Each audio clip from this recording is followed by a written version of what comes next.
प्यारे बच्चों, कोविड-19 के कारण इस समय आपका विद्यालय आना स्थगित है। ऐसे में आपकी पढ़ाई निरंतर जारी रहे, इसीलिए हम लेकर आए हैं डिजी 7 कार्यक्रम। इसके माध्यम से आप प्रत्येक दिन सोमवार से शुक्रवार तक पूर्वाह्न 10 से 12 तथा अपराह्न 1 से 2 बजे तक अपनी अपनी कक्षाओं के अनुरूप कार्यक्रम देख सकेंगे। अब पढ़ाई नहीं रुकेगी। स्कूली शिक्षा एवं साक्षरता विभाग झारखंड।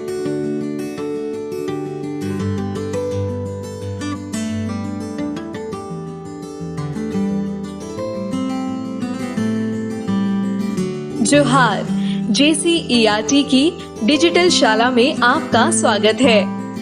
आज के सत्र में हम कक्षा 8 के विज्ञान विषय के पाठ विद्युत धारा रासायनिक प्रभाव के बारे में जानेंगे। नमस्कार, जोहार बच्चों, आज हम विद्युत धारा का रासायनिक प्रभाव या chemical effect of electric current के बारे में कुछ बातें जानेंगे।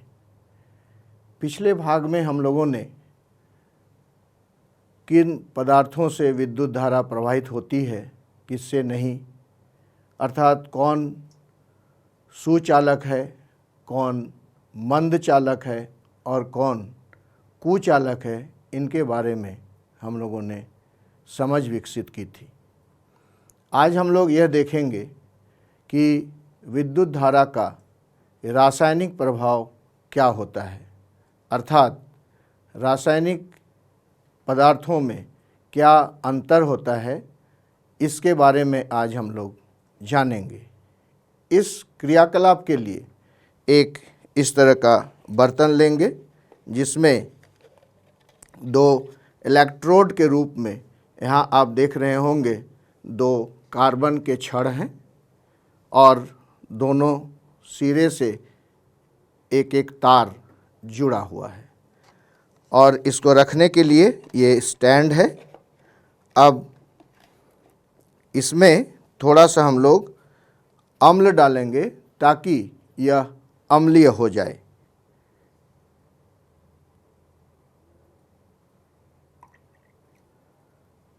और इस गिलास के पानी में भी थोड़ा सा अम्ल मिला देंगे।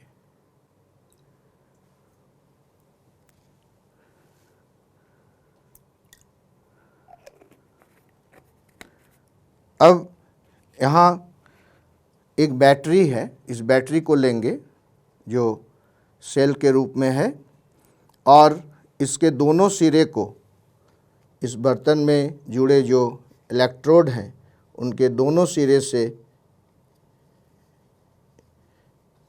इस सेल को जोड़ देंगे और जोड़ने पर अब देखेंगे कि क्या अभिक्रिया हो रही है, क्या हो रहा है, इसका अवलोकन करेंगे। देखिए, ये जो मेरे बाएं ओर जो इलेक्ट्रोड है उसके ऊपर हवा के बुलबुले या गैस के बुलबुले वहाँ दिखाई दे रहे हैं। आप भी देख सकते हैं ये बुलबुले ऊपर उठ रहे हैं हल्के होकर के। तो यह जो परिवर्तन हो रहा है उस पानी और अम्ल के मिश्रण से, यह है विद्युत धारा का रासायनिक प्रभाव। अर्थात इस जल और अम्ल के, जो हाइड्रोक्लोरिक अम्ल लिया गया है, उसके मिश्रण से जो प्रभाव हो रहा है, जो गैस उसमें बन रहा है, ये है विद्युत धारा का रासायनिक प्रभाव। अर्थात इस सेल से जब हम लोग जोड़ते हैं तो इससे विद्युत धारा प्रवाहित होती है और उस कार्बन के छड़ पर, कार्बन के इलेक्ट्रोड पर वह गैस जमा होती है और देखिए लगातार वह गैस ऊपर उठ रहे हैं। बच्चों, अभी हम लोगों ने देखा कि इलेक्ट्रोड पर कैसे गैस के बुलबुले निकल रहे हैं। अब हम लोग देखेंगे कि इस रासायनिक अपघटन में ये जो गैस निकल रही है ये कौन सी गैस है, इसका हम लोग पता लगाते हैं। तो इसके लिए दो परखनली लेंगे और इन परखनलियों में पानी भर करके इसको अंगूठी से दबाकर इसके अंदर इसको उलट करके इस इलेक्ट्रोड पर रखेंगे और दूसरे इलेक्ट्रोड पर भी इसी तरह एक दूसरे परखनली में ये पानी ले करके इसको उलट करके इसके ऊपर रख देंगे। अब देखते हैं इसमें क्या होता है। इसकी अभिक्रिया को बढ़ाने के लिए थोड़ा सा और इसमें एसिड डाल दिया जाता है।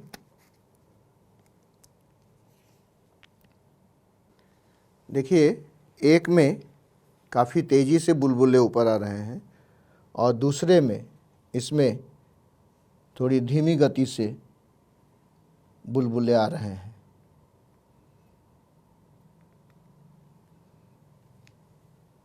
बच्चों, आप देख रहे हैं कि इस परखनली में देखिए कितना गैस जमा हो गया है और इसमें भी गैस जमा हुआ है, लेकिन इसमें गति धीमी है।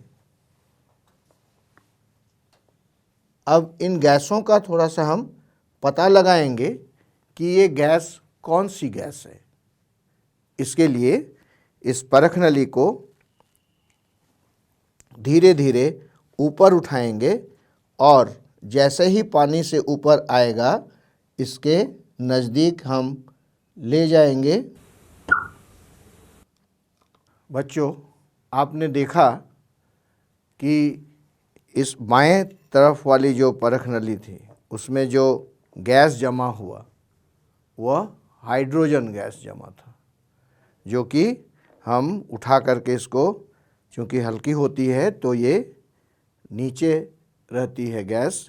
जैसे ही उसको परखनली मोमबत्ती के पास लाए तो वो गैस पफ के साथ जलने लगी।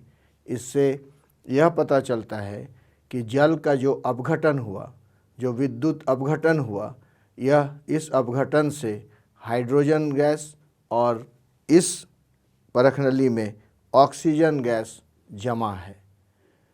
इस तरह से ये अपघटन और कई कामों के लिए किया जाता है, जैसे इलेक्ट्रोप्लेटिंग या विद्युत लेपन के लिए भी किया जाता है। इस क्रिया को इलेक्ट्रोलाइसिस या विद्युत अपघटन की क्रिया कहा जाता है और जो द्रव होता है उसको इलेक्ट्रोलाइट या अपघट्य कहा जाता है। आगे हम लोग एक और प्रयोग देखेंगे जिसमें यह दिखेगा कि विद्युत लेपन की क्रिया कैसे होती है। आप देखे होंगे साइकिल का हैंडल, साइकिल का रिम, मोटरसाइकिल का रिम इत्यादि अनेक ऐसे चमकदार वस्तुओं को देखते हैं, लेकिन उस चमकदार वस्तु के नीचे या अंदर कोई दूसरा धातु होता है। जब साइकिल के हैंडल में या रिम में खरोंच लग जाती है या ब्रेक दबाते दबाते उस पर घिस जाता है तो अंदर एक दूसरे तरह का भद्दे टाइप का एक धातु दिखाई पड़ता है। तो जो लेपन ऊपर रहता है उसी को इलेक्ट्रोप्लेटिंग या विद्युत लेपन कहा जाता है।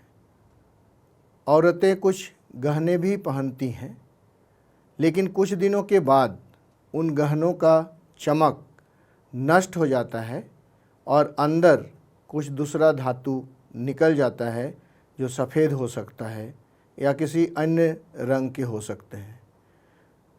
इन्हें कैसे किया जाता है, इसी संदर्भ में एक हम लोग क्रियाकलाप करते हैं, जिसमें ये एक दो इलेक्ट्रोड का एक बर्तन लेते हैं जिसमें दो इलेक्ट्रोड लगे हुए हैं, आप देख रहे हैं, और इसमें थोड़ा सा कॉपर सल्फेट इसमें डालते हैं और उसके बाद इसको बैटरी के साथ या सेल के साथ जोड़ देते हैं। तब देखते हैं क्या होता है। इसको थोड़ा सा हम लोग घोल देंगे इसको। इसको घोलने के बाद अब इसके दोनों सिरे को, दोनों इलेक्ट्रोड को दो ध्रुवों या दो टर्मिनलों से, इसको एक को ऋणाग्र से और दूसरे सिरे को धनाग्र से जोड़ दिया जाता है और देखते हैं उसमें क्या परिवर्तन आता है।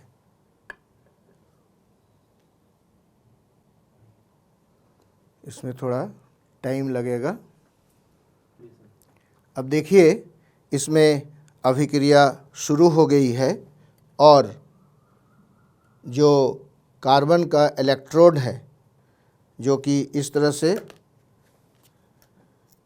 काला था, अब इसका रंग बदल रहा है और धीरे धीरे तांबे के रंग का, अर्थात इस कार्बन के छड़ पर तांबे का या कॉपर का परत चढ़ रहा है और इसी को कहते हैं इलेक्ट्रोप्लेटिंग। अगर इसमें हम लोग किसी चम्मच को या किसी भी धातु को, अन्य धातु को जोड़ेंगे तो उसमें भी यह परिवर्तन दिखाई देगा, अर्थात उसका रंग भूरे कलर का या तांबे के कलर का, तांबे के रंग का हो जाता है।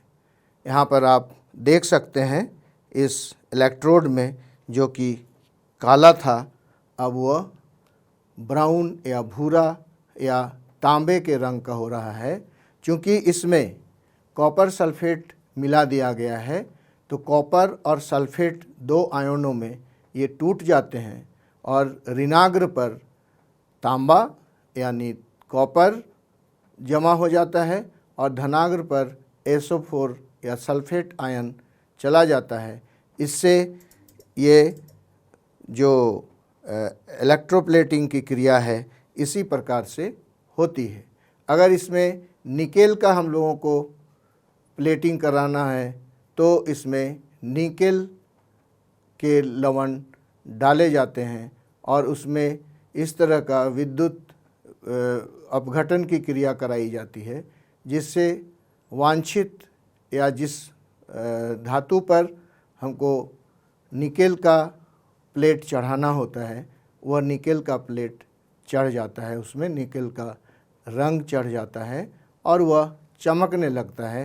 क्योंकि हम लोगों ने यहाँ पर कॉपर सल्फेट लिया है, कॉपर सल्फेट उसमें डाले हैं, तो इसमें कॉपर जो है वह टूट करके या विच्छेदित हो करके, अपघटित हो करके, टूट कर वह अलग हो जाता है और तांबे के परत कार्बन के छड़ पर चढ़ जाता है। आपने देखा किस तरह से विद्युत लेपन की क्रिया होती है या इलेक्ट्रोप्लेटिंग का काम कैसे किया जाता है।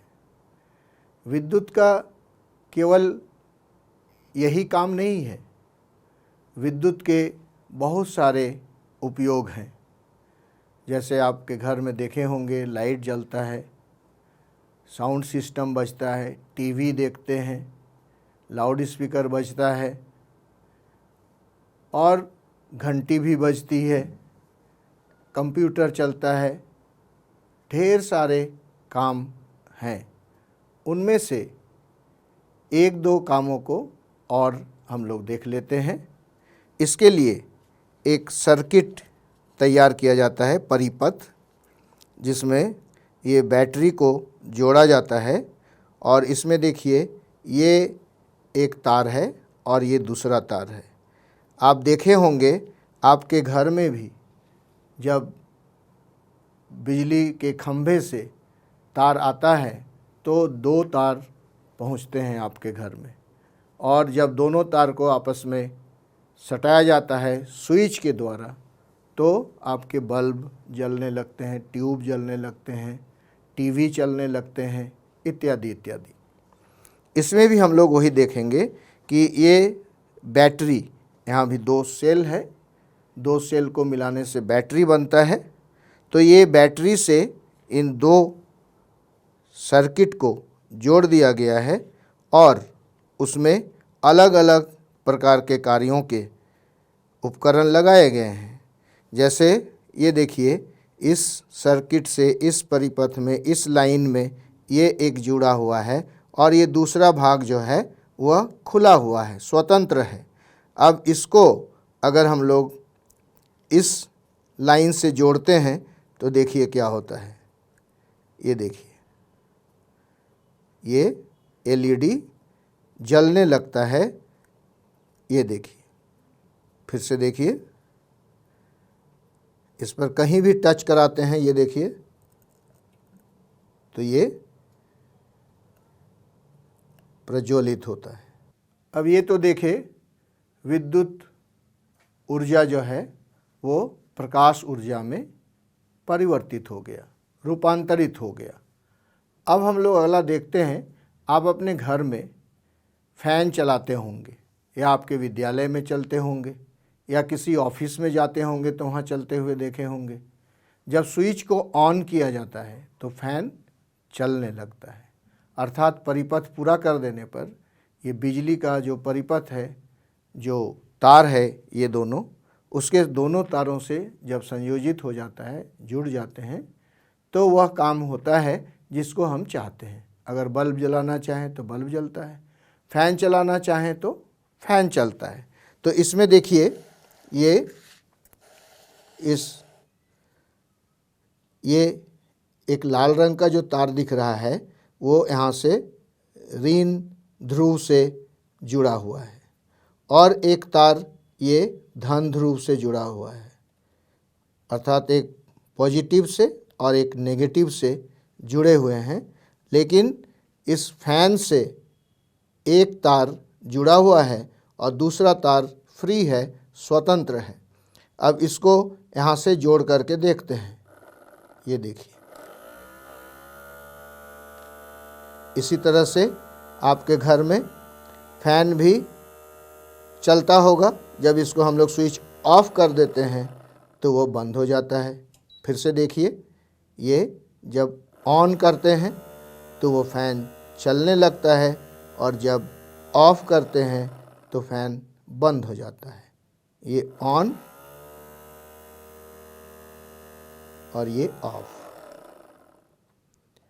इसी तरह ये विद्युत जो है वह चुंबकीय प्रभाव को भी दर्शाता है।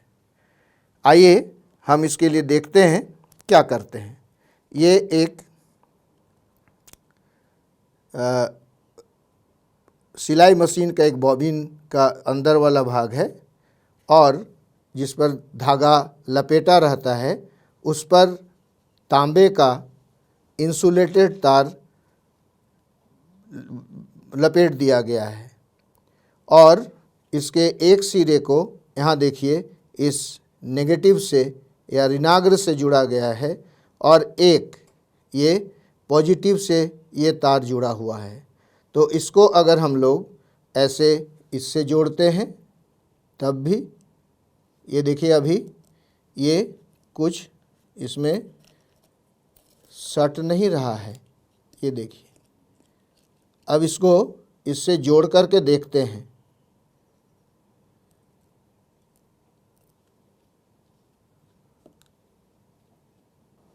ये दोनों सिरे को जोड़ दिए। अब ये देखिए, इसमें सारे के सारे पिन और यहाँ तक कि ये टीना का टुकड़ा भी जो है ये इसमें सट गए। अब देखते हैं इसको हटा करके क्या होता है। ये देखिए हटा दिया गया तो सारे के सारे पिन इसमें से गिर गए। फिर इसका मतलब इसका चुंबकत्व समाप्त हो गया। फिर अगर इसको जोड़ेंगे ऐसे, देखते हैं क्या होता है। ये देखिए फिर इसमें ये चिपक गए। इसका मतलब ये चुंबक बन गया। इसका मतलब ये ऑन हो गया। इसको छोड़ दिए, ऑफ हो गया तो ये पिन फिर से नीचे गिर गए। इसका कारण ये है कि विद्युत धारा के प्रभाव से यह जो रील है उसके ऊपर जो तार का लपेटन है, इससे वह चुंबकत्व का गुण प्राप्त कर लेता है और नीचे के जो चुंबकीय पदार्थ हैं, लोहा इत्यादि जो भी चुंबकीय पदार्थ हैं, उन पदार्थों को वह अपनी ओर आकर्षित करता है। इस तरह से हम ये देखते हैं कि विद्युत का एक काम नहीं है केवल इलेक्ट्रोप्लेटिंग या विद्युत अपघटन, कई सारे काम हैं जो आप लोगों ने देखा। लेकिन बच्चों, एक बात ध्यान देने वाली है कि जितनी भी अभी क्रियाकलाप हम लोगों ने देखा, इसमें हम लोगों ने अम्ल का उपयोग किया, कॉपर सल्फेट का उपयोग किया, बैटरी का उपयोग किया, सेल का उपयोग किया, और जैसे हम इस तरह से हाथ से जोड़ते हैं, ऐसा कभी भी इलेक्ट्रिक तार, जो विद्युत तार होता है, जो आपके घर में लाइन लगी रहती है, उसके साथ ऐसा नंगे हाथ में काम नहीं करना चाहिए, क्योंकि वह बहुत तेज विद्युत होती है। इसमें थोड़ा सा धीमा होता है। ये केवल 1.5 वोल्ट या 2 बैटरी 2 सेल जोड़े तो 3 वोल्ट का हो गया, लेकिन उसमें 220 अर्थात 220 वोल्ट उसमें होता है। इसलिए बच्चों, काफ़ी सावधानी रखना। वो जो प्लग होते हैं, प्लग के जो सॉकेट होते हैं, उसके अंदर लौह पदार्थ या धातु को कभी नहीं डालना, कुछ भी नहीं डालने उसमें। और नंगी तार को तो हाथ से कुछ काम करना ही नहीं। विद्युत झटका उसमें लगने का निश्चित है कि उसमें विद्युत झटका लगेगा ही। इस तरह से इस काम को करने के लिए बहुत ही सावधानी की आवश्यकता है। मुझे उम्मीद है कि आप सभी इन सावधानियों पर ध्यान देंगे और दुर्घटना से बचेंगे। आज हम लोगों ने सीखा कि विद्युत धारा का रासायनिक प्रभाव क्या है, उसके उपयोग जैसे इलेक्ट्रोप्लेटिंग या विद्युत अपघटन, जो जल अपघटित होकर के हाइड्रोजन और ऑक्सीजन में बदल जाता है, अर्थात जल जो है हाइड्रोजन और ऑक्सीजन के मिलने से बना है। इस बात को हम लोगों ने समझा। इसके अलावे द्रव में रासायनिक अभिक्रिया या रासायनिक परिवर्तन क्या होते हैं, इस विद्युत धारा के प्रवाहित होने पर इसको सीखा। और विद्युत धारा के अन्य क्या क्या उपयोग हैं, कौन कौन से प्रभाव होते हैं, जैसे प्रकाश ऊर्जा मिलती है, चुंबकीय ऊर्जा मिलती है, यांत्रिक ऊर्जा जैसे फैन का घूमना आपने देखा, तो ये यांत्रिक ऊर्जा है। अर्थात विद्युत ऊर्जा को हम कई रूपों में परिवर्तित कर सकते हैं, कई रूपों में बदल सकते हैं। और कई अन्य काम भी और किए जाते हैं। जैसे आपने देखा होगा इलेक्ट्रिक ट्रेन या विद्युत से चलने वाले ट्रेन, विद्युत से चलने वाले मोटर, विद्युत से चलने वाले गाड़ियाँ, अनेक ऐसे उपकरण हैं जो विद्युत चालित होते हैं। तो विद्युत का हमारे दैनिक जीवन में भी काफ़ी उपयोगिता है और इसी के आधार पर हम लोग विद्युत का उपयोग भी करते हैं। इसके साथ साथ बच्चों, विद्युत का खर्च भी बहुत ही सोच समझ कर करना चाहिए। बहुत घरों में ऐसा देखा जाता है कि दिन में भी बल्ब जलाते हैं, ठंडे के दिन में भी फैन चलाते हैं। तो इसमें क्या होता है कि विद्युत का अपचय होता है, बेकार की विद्युत चली जाती है। इसलिए विद्युत का खर्च भी हम लोगों को सोच समझ करके करना चाहिए। जितनी आवश्यकता है उतनी ही विद्युत का उपयोग करना चाहिए। अगर हमारे घर में 3 कमरे हैं और सभी एक कमरे में हैं तो एक ही कमरे का बल्ब जले, बाकी 2 कमरों में बल्ब ऑफ कर दें या बुझा दें, क्योंकि उनमें काम नहीं है। अगर आप पढ़ रहे हैं तो पढ़ने के आसपास उस बल्ब को जलाएं, अन्यथा उस बल्ब को बंद रखें। तो हम समझते हैं कि विद्युत का उपयोग भी हम लोग सोच समझ करके करेंगे और जितनी भी बातें हम लोगों ने सीखा उसके आधार पर इन सभी क्रियाकलापों को करने के लिए आप अकेले नहीं करेंगे। शिक्षकों की उपस्थिति में ही आप इन क्रियाकलापों को करेंगे या शिक्षक करके दिखाएंगे। तो बच्चों, आज इतना ही, फिर अगली कक्षा में मिलते हैं। इस प्रसारण से संबंधित सुझाव, अपने प्रश्न इत्यादि आप हमें jcertrg@gmail.com तथा टोल फ्री नंबर 1800 5728 585 पर संपर्क कर सकते हैं।